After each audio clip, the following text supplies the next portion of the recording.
the highlight career field of this episode, we talked about the medical last time. This time, this is something that covers a lot of businesses, human resources. Yeah. It covers a lot. Every business that's operational got like an operation probably got human resources. You know what I'm saying?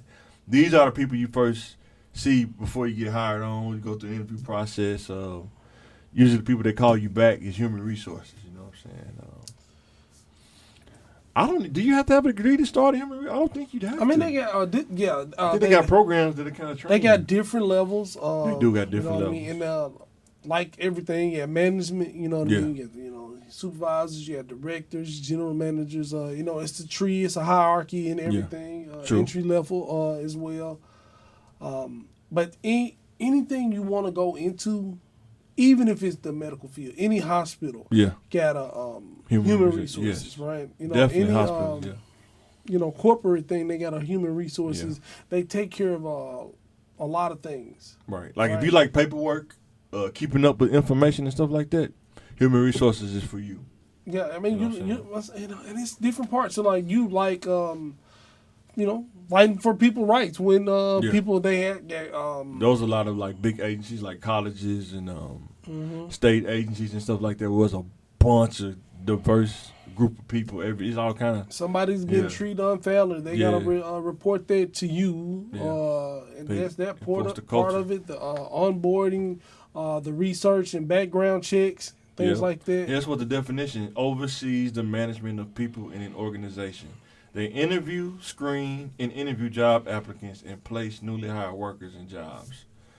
So, it's, in some big companies, they have people that do those certain tasks. You got some people that manage the organization.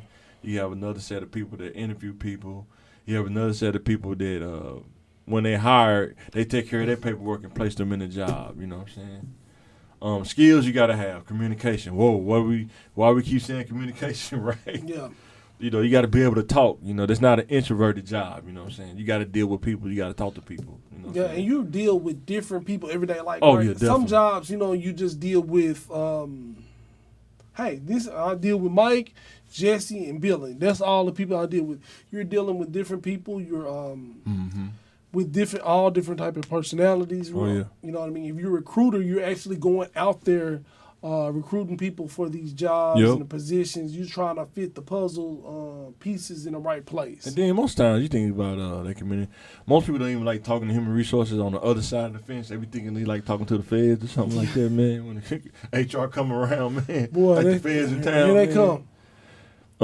I think one of the tough parts about that communication piece is you still work for the company though, but the higher up sometimes, if you don't have people that's fair and higher up, you're at the mercy, you know what I'm saying? You're still at the mercy of like those executives and stuff like that.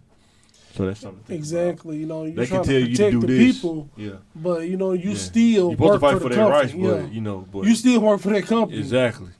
Whose side are you really on? Exactly. Conflict resolution is another skill. Conflict resolution, a lot of times people don't realize that's the actual skill, conflict resolution. Sometimes everybody want to hear drama. They love drama. But what about conflict resolution? How do you resolve after the drama's played out? How do you resolve it now? Because the answer isn't always fire and brimstone. Like fire him, or like fighting and shooting or like this. Like how can we handle this situation? Right. With both parties, satisfied. Yep. And then the next skill is decision making.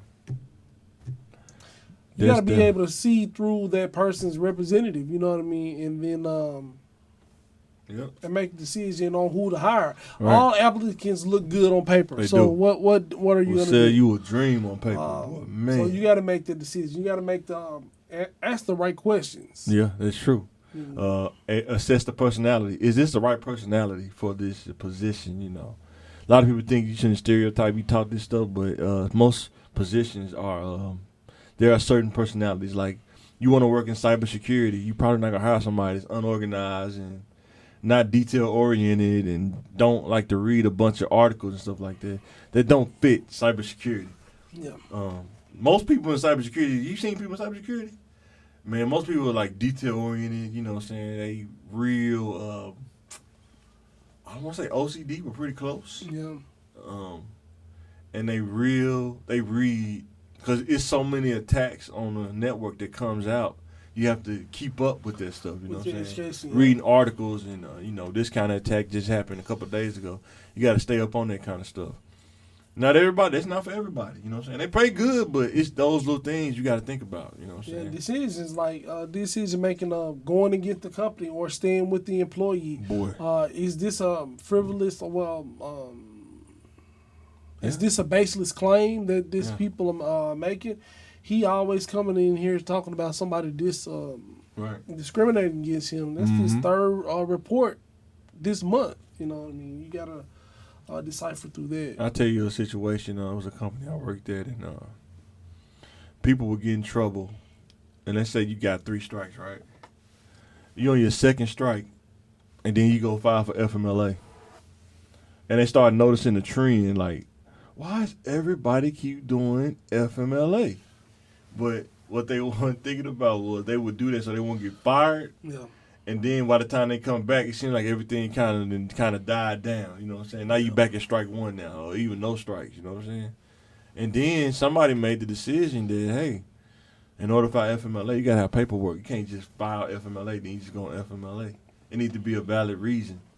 So decision making is like this. Sometimes you gotta make those decisions. Are you gonna be hated? I'm pretty sure they didn't like that. You know what I'm saying? Because you took their option away, to kind of get out of trouble. And that's another thing about HR too. Dealing with people, man. People gonna always try to find a way to get out of trouble, man. Yeah. You know what I'm saying? It's almost like being like the feds, man. Catch me if you can. You know what I'm saying? Kind of deal. You know what I'm saying? People always gonna try to find a way to get out of trouble. Unless it's like in black and white, you just can't do it. You know what I'm saying? So another skill is adaptive skills. Yeah, you got to be able to adapt because the culture changes every time. Leadership changes, the culture changes.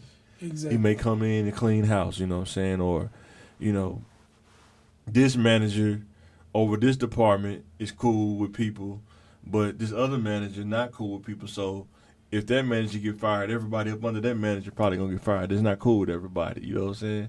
That happens, man. It's like the politics. He's got this management style, I got to adjust to this one. Yeah. And then he's got this one, I got to adjust to that one. Mm-hmm. And all these employees, I know his employees going to come in because he talk stern to them, right. You know what I mean? Especially the new people. Well, he can't talk to me like that. That's disrespectful. Well, he don't let people get by with the 7-minute grace period. Oh, exactly. 1 minute for you. Man, when I worked at the airport, it was like that, bro. You couldn't be I think they gave you 7 minutes, but if you ate, you got to be in at 8. If you in at clock in at 8:08, tardy, no problem. You know what I'm saying? That's another reason why you want to get a career job. Like, let's say if you work in the state and you get a nice salary, if you salary, they don't even count the clock. You know what I'm saying? Just go to your desk, man. You got to get the job done no matter what. Yeah. I don't care when you get here. Now, if you got a micromanager, that's a whole nother story. That kind of sucks, but you got a cool manager, though. Salary, nice salary that, that's cool. You come in, if you come in at, at 8 or you come in at 8:08 or 8:15, I mean, I'm not saying you should want to do that a lot, but if something happen. Your deadline is your deadline. Your responsibilities are your responsibilities. We're more focused on you on taking care of your responsibilities than what this other stuff, what I mean? But they usually pair together. You are not, if you're really, really late or tardy all the time, you're probably not that responsible or reliable. That's true. So they go together. They do. But you don't want to lose a really good employee. And a lot of times, if you talk to your manager, a lot of times, if you communicate with them, it really won't be a big deal. It's just you don't want to do it right at the last minute. If sometimes most people know if you're not going to be on time. You kind of know. Or if something crazy happen, like traffic on the freeway or something, that's when you know what I'm saying, you can chat your manager or something. I'm going to be a little late, man. Hit with this traffic, man. But if it's every day, you have traffic every morning, though. But, I think that's maybe a little bit of a mental illness. What's that? Like the really constantly being late. You think so? Yeah, I mean, it's not lazy. I mean, you go to work every day, but you 5, some people, 10, 30 minutes. I think there's a subset of people who think it could be mental. Some people could think it could be lazy because you just don't want to wake up early enough. Yeah, I mean, but, instead of waking up an hour early, you wake up like 5 minutes before it's time. Well, what makes you think that's a good idea? What's that? Like, what makes people think that's a good idea? That's I don't know if be they think it's a good idea. I think it's dealing with this how you feel though. Yeah.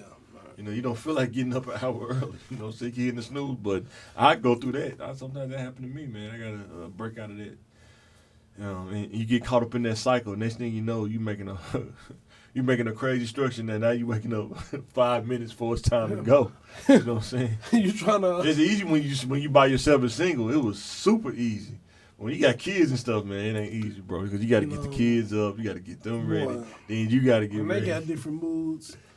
Every day is something different. So it's 7:55. Man, you got a 30-minute drive, and you got to be there at 8, and you on a freeway thinking you can make it. Good luck.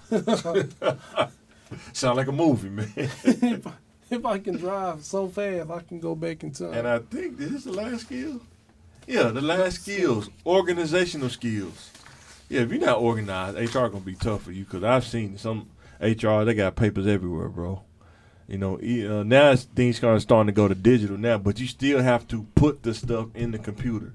And some people don't want to do that either. You know what I'm saying? Sometimes you could be able to work the whole day and just probably not for 8 hours and not do nothing. They just depressed. Like, you just like, you work there, it's just like, did you put I it just in? don't feel like doing it. I just got back from lunch. I really don't feel like doing it. It's You like ate the biggest lunch ever. Now you at the next half sleep. You don't want to do it. I'll do it tomorrow. Don't worry about it. I'll do it tomorrow. You know what I'm saying? Then you in the meeting. Did you put that in here? Hold on. I got it now. It's in there. It's like, you got work to do tomorrow too. It's gonna be on top of it.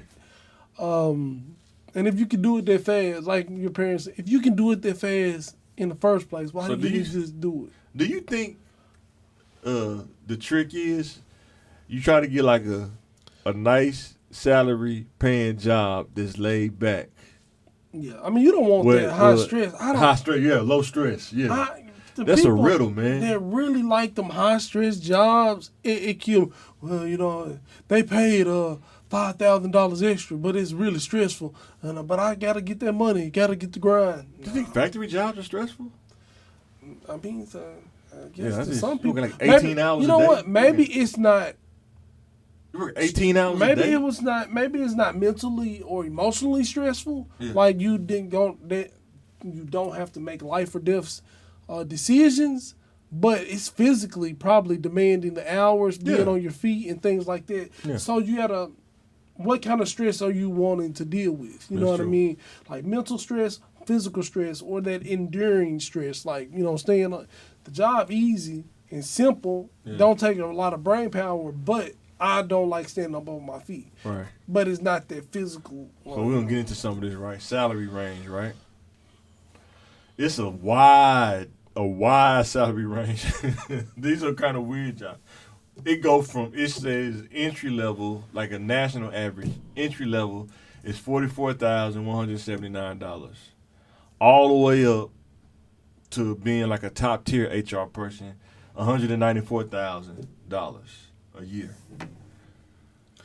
$44,000. We discussed a lot of skills in a lot of departments, and we just there's degreed up. Mm-hmm. You know what I mean? That's maybe somebody with a outer degree or certification. Masters, So that's why I guess they have such a wide pay gap. Yeah, because entry level, you probably don't have a degree, maybe like 2-year degree somewhere in there. Mm-hmm. And then you start getting up in the 50s and 60s, maybe you got a bachelor's degree, 70, something like that. Yeah. Then you get to the master's degree, you got the experience along with the skill set. Yeah. Now you're in the 80s and 90s, you know, in the hundreds or something like that. You know what I'm saying? So, and that's